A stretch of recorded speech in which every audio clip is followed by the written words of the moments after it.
So, let's put you, say I, in a hypothetical situation.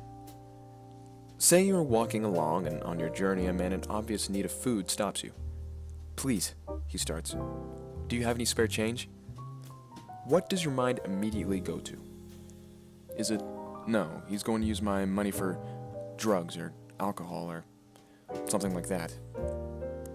Or do you think, that guy needs some real help, I'll give him $1 or two? Or do you think, I'm not sure of what he's going to do with my money, how instead I take him grocery shopping and go to the nearest dollar store and buy him gummy bears? You may have been in that exact position in your life at some point, but no matter what your answer to that hypothetical situation is, it is an instigator for a conversation about what many would argue is one of the developed world's, and specifically the United States' biggest issues. Those who don't benefit from that society, the poor. Depending on how you reacted to the man's question from before, can reflect on your feelings as a whole about the situation that the impoverished are in. And objectively, it is a difficult one. But one thing is certain. It is a conversation that holds great importance, especially in this country, as it is an issue that has plagued developed nations for centuries. How do we deal with the poor? There have been many different approaches in attacking poverty, such as Lyndon B. Johnson's 1964 Economic Opportunity Act, which garnered general success in lowering poverty rates by establishing organizations to bring people out of poverty and to prevent future generations from being caught in a cycle of poverty. And Bill Clinton's 1996 Personal Responsibility and Work Opportunity Act, which made it more difficult for people to receive welfare, required those who received it to work within 2 years of getting it, and also withheld the ability to receive welfare if you had committed a drug felony.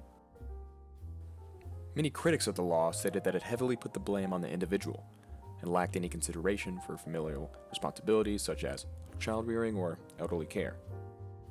This law received varying rates of success and skepticism, and when comparing this to President Johnson's law in 1964, they have different approaches, with one focused mostly on federal assistance and the other placing responsibility in the individual to work. It is from laws like these being passed 30 years in between one another that showcases the persistent issue of poverty throughout the generations, and the importance of continually trying to solve the problem of poverty so that one day we might find an end to it.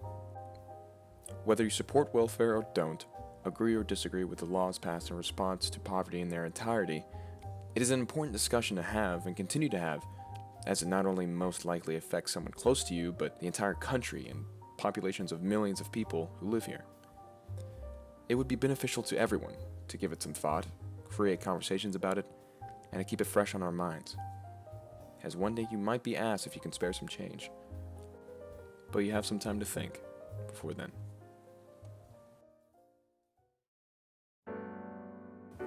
Hi, thanks for watching. As you can probably tell, this was made in a short while, but I wanted to do something a little different for my remix artifact. So I decided to make a YouTube video, because what's better than, to get information out there and public than a YouTube video. So yeah, hopefully my professor, if you're watching this, I hope that this is worth at least a C. And if you decide to give me more, I will absolutely appreciate your gratitude. And if any of my fellow students are watching this, it's been a heck of a year, or semester rather, but definitely a year with 2020.